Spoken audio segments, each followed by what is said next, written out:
Jika ada tetangga kamu, biasanya ibu-ibu membanggakan kerjaan anaknya secara keterlaluan, semisal padahal baru masuk anak saya mah sudah dipercaya. Padahal baru masuk anak saya mah sudah jadi asisten. Padahal baru masuk anak saya mah bisa ngajak orang. Lalu setelah itu si ibu ngajak kamu kerja. Karena kita nganggur, mending ikut sama anak saya saja. Percayalah, ada 3 kemungkinan. Yang pertama, si anaknya tidak sekeren itu di pekerjaannya. Yang kedua, pekerjaannya tidak akan bikin kita nyaman. Kenapa?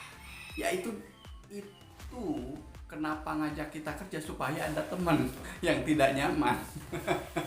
Dan yang ketiga, kemungkinannya adalah ujung-ujungnya modusnya duit atau hutang budi. Karena selamanya kita akan disebut, si Ajay mah kerja kayak kapokoh dibawa ku si ieu. Nah, si ieu mah di ini mah kerja juga dibawa sama si anak saya. Dan itu akan menjadi perbincangan, akan menjadi bahan obrolan tetangga tersebut seumur hidup kita selama kita masih bekerja di tempat itu. Itu.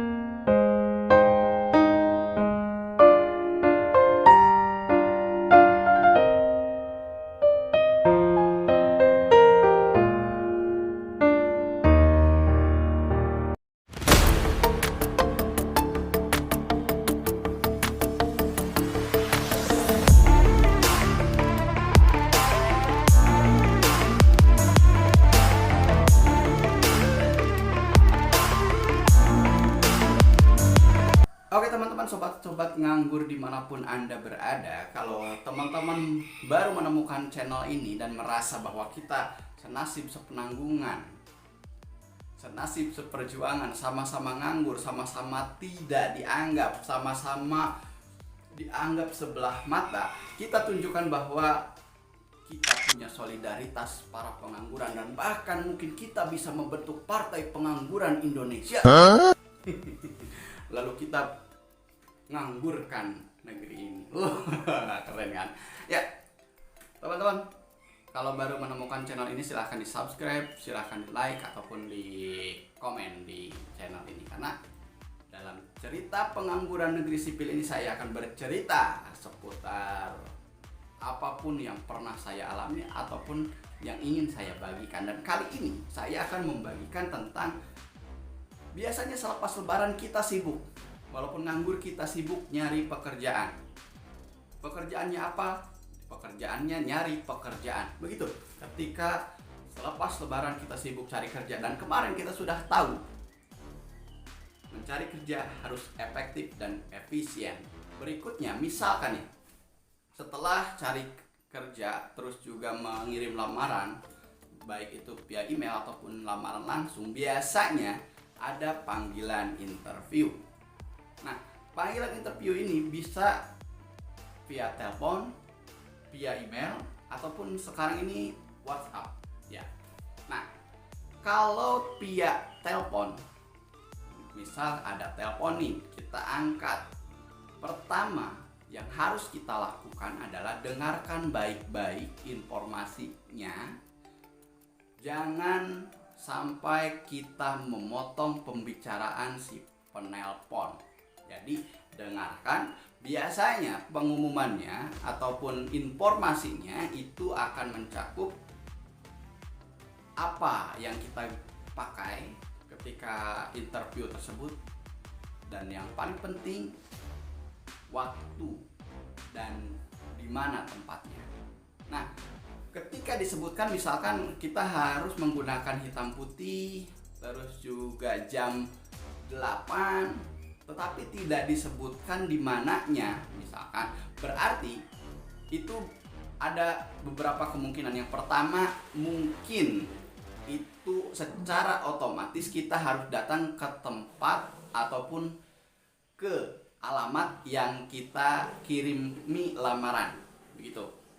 Jadi atau yang kedua ya kita nanya, tetapi hindari pertanyaan-pertanyaan yang membuat kita terlihat tidak memperhatikan. Artinya ketika ada informasi yang sudah disampaikan, ketika ada informasi yang sudah disebutkan, jangan ditanyakan lagi. Makanya dengarkan baik-baik, terus tidak perlu memotong. Dan ketika sudah selesai, ya sampaikan kesediaannya. Misalkan siap datang, ya sampaikan bahwa kita siap hadir. Dan kalaupun bentrok atau apapun itu, silahkan komunikasikan. Bentrok maksudnya bentrok dengan jadwal, misalkan ada interview di tempat lain, ya silahkan komunikasikan atau langsung memilih.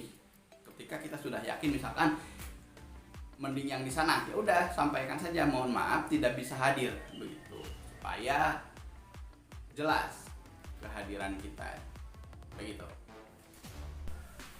Berikutnya panggilan via email ataupun via WhatsApp ataupun pesan singkat, begitu, baik SMS dan lain sebagainya. Karena tidak menutup kemungkinan di zaman sekarang bahkan panggilan interview kerja pun bisa lewat pesan-pesan singkat seperti itu. Tuh, jadi misalkan ada WhatsApp nih, pastikan teman-teman membaca dengan teliti, dibaca gitu. Karena nggak akan menghabiskan waktu seharian dong. Dibaca tadi tetap alamat, terus juga pakaiannya apa yang mesti dibawa, atau juga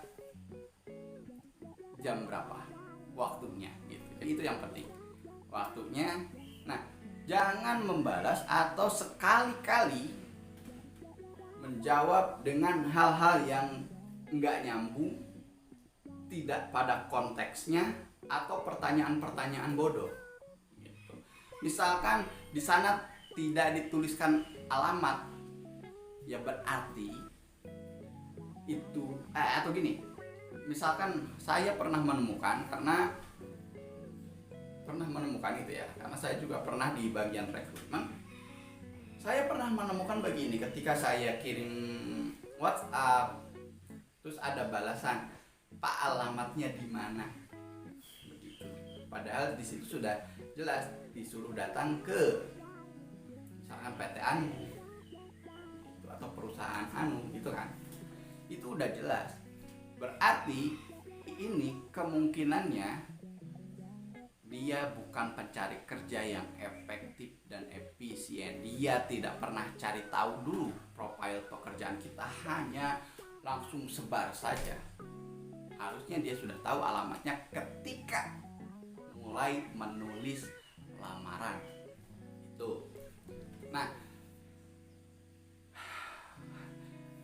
misalkan begini juga, dijawab ya. Tadi dijawab, terus kesediaannya hadir tidaknya, misalkan seperti itu. Nah, misalkan telepon tidak terangkat, kapan kita harus menelpon balik?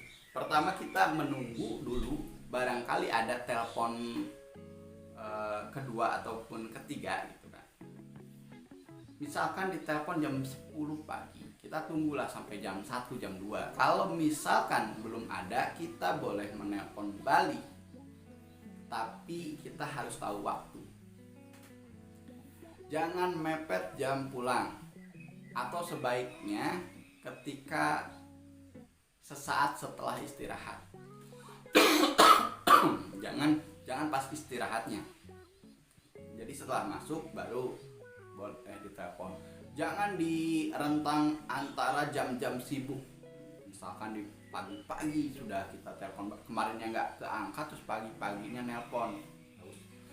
Jangan gitu kan. Kita juga harus tahu bahwa bagian rekrutmen ini punya jadwal kerjanya juga. Jangan sampai kita mengganggu hanya gara-gara kita tidak, kan itu kesalahan kita, tidak terangkat. Kenapa sampai tidak terangkat ini? Itu kesalahan kita. Nah, apalagi untuk WhatsApp, terus juga email, ya kita balas di jam-jam kerja. Jangan sampai tiba-tiba tengah malam nanyain, Pak wawancaranya pakai baju apa. Jangan sampai tengah malam seperti itu. Begitu. Jadi sekalipun nganggur, kita harus punya attitude dalam mencari pekerjaan juga. Gitu. Nah, itu dia beberapa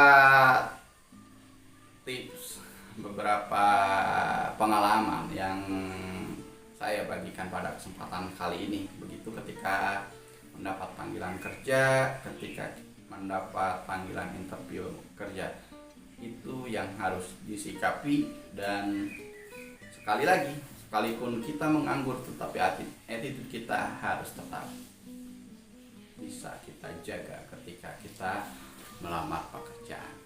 Gitu. Oke, saya Jajan ini, sampai jumpa di cerita pengangguran negeri sipil berikutnya. Bye bye.